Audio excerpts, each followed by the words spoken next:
আসসালামু আলাইকুম। Nice cooking শোতে আপনাদেরকে স্বাগত জানাই। আজ আপনাদের সঙ্গে শেয়ার করব একটা ডিম আর 1 কাপ সুজি দিয়ে ভীষণ মজাদার একটা নাস্তা রেসিপি।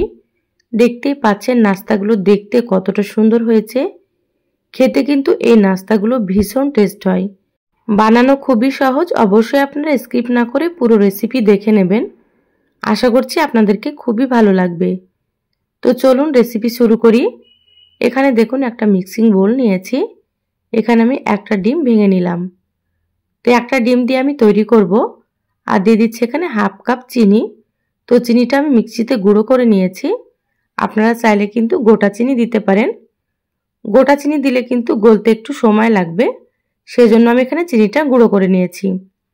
এবার ডিম আর চিনি খুব ভালোভাবে একটু মিশিয়ে নিচ্ছি। ডিম চিনি খুব ভালোভাবে মিশিয়ে নিলাম। এবার আমি এখানে দিয়ে দিচ্ছি 3 টেবিল চামচ পানি। এখানে খুব বেশি পানি দেওয়া যাবে না। এবার নেড়েচেড়ে আবারও খুব ভালোভাবে একটু মিশিয়ে নেব। তো যারা ভিডিওটি ইউটিউব থেকে নতুন দেখছেন, প্লিজ চ্যানেলটা সাবস্ক্রাইব করে চ্যানেলের সাথেই থাকবেন। যারা ফেসবুক পেজ থেকে ভিডিওটি দেখছেন, প্লিজ একটা লাইক দিয়ে পেজটা ফলো করে রাখবেন পরবর্তী ভিডিওর নোটিফিকেশান পাওয়ার জন্য। দেখুন পানি খুব ভালোভাবে মিশিয়ে নিয়েছি আর চিনিটাও কিন্তু সুন্দর মতো গলে গিয়েছে। এবার আমি স্বাদের জন্য দিয়ে দিচ্ছি একটু লবণ। যে কোনো মিষ্টি খাবারে লবণ দিলে টেস্টটা কিন্তু খুবই ভালো আসে। এবার আমি খুব ভালোভাবে লবণটা মিশিয়ে নিচ্ছি। লবণ খুব ভালোভাবে মিশিয়ে নিলাম। এবার আমি এখানে দিয়ে দিচ্ছি 1 কাপ সুজি। আর এখানে দিয়ে দিচ্ছি 2 চামচ সাদা তিল। তিল দিলে কিন্তু খেতে অনেক বেশি টেস্টি হবে, তা আপনারা একটু দিয়ে দেবেন। আর এখানে দিয়ে দিচ্ছি হাফ কাপ কোরানো নারকেল। নারকেল দিলে কিন্তু খেতে খুবই ভালো লাগবে। এবার আমি এখানে দিয়ে দিচ্ছি 1 চা চামচ বেকিং পাউডার। বেকিং পাউডার দিলে কিন্তু নাস্তাগুলো অনেক বেশি ফুলবে আর খেতেও বেশ ভালো লাগবে। এবার আমি সমস্ত খুব ভালোভাবে চামচ দিয়ে মিশিয়ে নিচ্ছি। আপনারা চাইলে হাত দিয়েও মিশিয়ে নিতে পারেন। খুব সুন্দর করে মিশিয়ে নিতে হবে, যাতে করে সুজি নারকেল সমস্ত খুব ভালোভাবে মিশে যায়। এখানে আমি বেকিং পাউডার দিয়ে দিলাম। আপনারা কিন্তু এখানে বেকিং পাউডার দিয়ে দেবেন, বেকিং সোডা দেবেন না, তাহলে কিন্তু নাস্তাগুলো ভালো হবে না। দেখুন সমস্ত খুব ভালোভাবে মিশিয়ে নিয়েছি। এইভাবে করে আপনারা একটু মিশিয়ে নেবেন। এবার ঢাকা দিয়ে 10 মিনিট রেস্টে রাখবো, তাহলে সুজিগুলো অনেক নরম হয়ে যাবে আর নাস্তাগুলো সুন্দর তৈরি হবে। দেখুন 10 মিনিট হয়ে গিয়েছে, ঢাকাটা খুলে নিলাম। আবারও চামচ দিয়ে খুব ভালোভাবে একটু মিশিয়ে নিচ্ছি।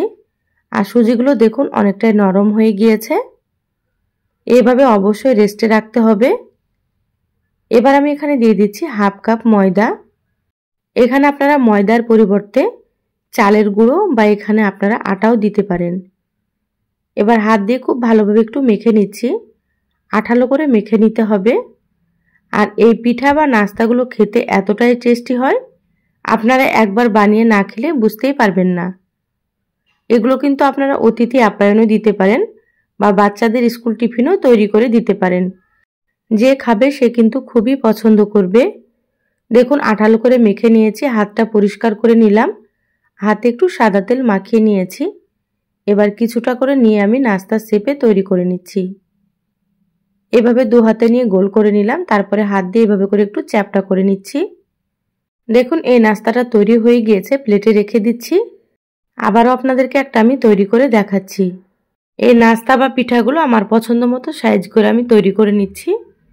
আপনাদের পছন্দ মতো সাইজে আপনারা তৈরি করে নেবেন।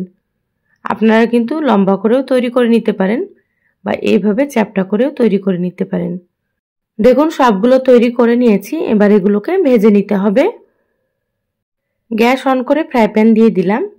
এবার আমি এখানে দিয়ে দিচ্ছি সয়াবিন তেল।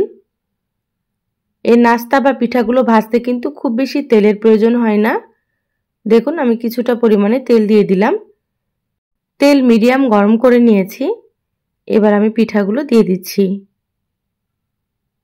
তো ফ্রাই প্যানে যতটা ধরবে ততটা এখানে আমি দিয়ে দেব। এ পর্যায়ে গ্যাসের আঁচটা মিডিয়ামে রেখেছি। এই নাস্তা বা পিঠাগুলো কিন্তু হাই হিটে ভাজা যাবে না। হাই হিটে ভাজলে উপর থেকে খুব তাড়াতাড়ি কালার চলে আসবে আর ভেতরটা কিন্তু কাঁচা থাকবে। সেজন্য মিডিয়াম আঁচে একটু সময় নিয়ে ভেজে নিতে হবে। আর এগুলো কিন্তু আস্তে আস্তে সুন্দর মতো ফুলে যাবে। দেখুন কিছুক্ষণ ভেজে নিয়েছি, এক পাশ হালকা ভাজা হয়েছে। এবার আমি উল্টে নিচ্ছি। আর দেওয়ার সঙ্গে সঙ্গে কিন্তু নাড়াচাড়া করা যাবে না, এভাবে নিচের পাশটা হালকা কালার আসলে কিন্তু উল্টে নিতে হবে। প্রথমে অনেক বেশি নরম থাকে, সেজন্য হালকা হাতে সাবধানে উল্টে নিতে হবে। আমার চ্যানেলে নাস্তা বা পিঠার রেসিপি অনেক আছে, আপনারা চাইলে কিন্তু দেখে নিতে পারেন। আমি সবসময় আপনাদেরকে সহজ রেসিপিগুলো দেখানোর চেষ্টা করি, খেতে খুবই ভালো হয়। তা আপনারা একবার তৈরি করে খেয়ে আমাকে কমেন্ট করে জানাবেন আপনাদেরকে কেমন লেগেছে। আবারও কিছুক্ষণ ভেজে নিলাম, তারপরে এই তো উল্টে নিচ্ছি। দেখুন আস্তে আস্তে সুন্দর কালার চলে আসছে।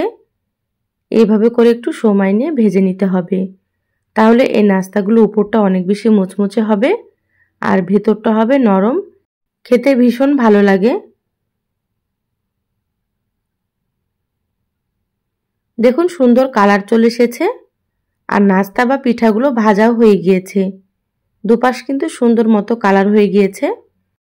এবার তুলে নিতে হবে, এর থেকে বেশি কালার করা যাবে না, তাহলে কিন্তু পুড়ে যাবে আর খেতে ভালো লাগবে না। এবার আমি তেল ঝরিয়ে তুলে টিস্যু পেপারের উপর রেখে দেব, তাহলে এক্সট্রা তেলটা সোক করে নেবে। এই নাস্তা বা পিঠাগুলো তৈরি করে আপনারা 1 সপ্তাহ পর্যন্ত বাইরে রেখে খেতে পারবেন। ফ্রিজে রাখলে 15 থেকে 20 দিন পর্যন্ত আপনারা রেখে খেতে পারবেন, এগুলো কিন্তু নষ্ট হবে না। দেখুন সবগুলো প্লেটে তুলে নিয়েছি আর কতটা সুন্দর হয়েছে আপনারা হয়তো দেখেই বুঝতে পারছেন। তা আপনারা একবার হলেও তৈরি করে খেয়ে দেখবেন, খেতে ভীষণ ভালো হয়, বাচ্চারা কিন্তু খুবই পছন্দ করবে।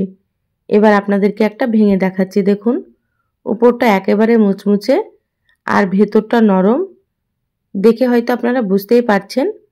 তো রেসিপিটা কেমন লাগলো চ্যানেলের কমেন্ট বক্সে কমেন্ট করে জানাবেন। ভালো লাগলে একটা লাইক দিয়ে যতটা সম্ভব ভিডিওটা শেয়ার করে দিবেন। সবাই অনেক বেশি ভালো থাকবেন, সুস্থ থাকবেন।